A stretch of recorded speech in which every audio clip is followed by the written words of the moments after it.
Welcome to another tutorial with B. Today we're going to discuss 4 questions that you should be asking yourself before sending your next newsletter. Because often people send newsletters and then they end up in spam because no one opens them.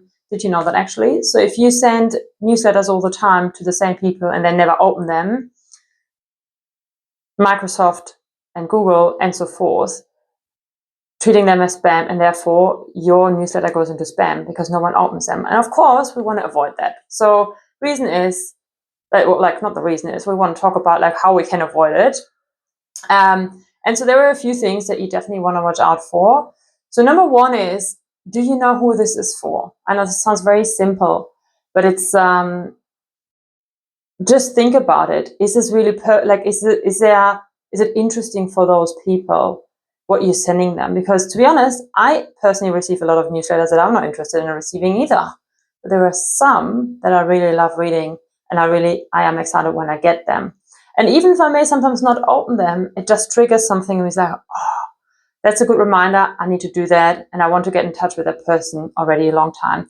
So, and I'm sure you have the same experience, because a lot of people say, oh, I don't really want to do a newsletter because no one opens them. But that's not true. If you do your newsletters well, and if you know who they are for, then you'll make sure, you surely create good content, and you know that you're writing it in the style that the person who's reading it is enjoying it.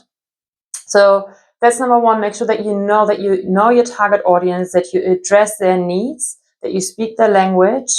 At 𝗵𝗺𝗿 we also work with disc profiling in terms of how to send the message the right way. So maybe just think about that. Are these people more numbers oriented? Are they more fun people? Are they more who is your target audience, right? Yeah, and of course be truthful to yourself who you are. Don't just be someone else just because I'm telling you should be writing it in that way. But I'm sure you know who your target audience is and how they like to be spoken to. Of course, that comes together with the subject line as well, how you address them in the subject line, in the intro, and all these things. So second is the message, right? Is it clear and is it purposeful? Do people know what they should be doing after this? Is it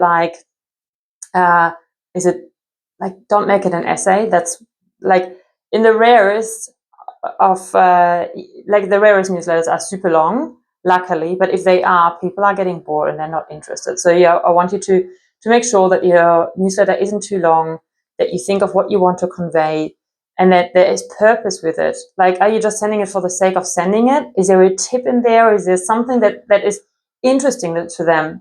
Are you providing value? And then number 3 is sort of a bit like number 2 leads into it, like a call to action. Is there a next step that they're going to do? Are they going to sign up for your next webinar? Are they going to have a meeting with you? Are they going to read a blog? Are they going to visit your website? Are they going to call you? What are they doing? Don't leave them astray, because it's the same as a social media post. You need to have something at the bottom. Even if it just says like this post, comment or follow or something, but you need to do something, because otherwise it's just a bit it can also be just asking them at the end, how is your current situation going, and whatever topic you're writing about, just make them think. So that could be also just something. And then number 4, make sure that it is a good layout. It's mobile friendly, because a lot of people read their newsletters on their mobile, particularly if it's B2C. If it's B2B, I think I read probably B2B newsletters on my desktop, but that's me. Not everyone is like that. So make sure that it is mobile friendly and that you've got the layout so that it's not cluttered, it's not heavy. It's easy to read. So yeah, these are the 4 things that I want to discuss with you today, and how to make sure that your newsletter is working for you. So I hope you've enjoyed this little episode. If you do, please do let me know. I love to hear feedback.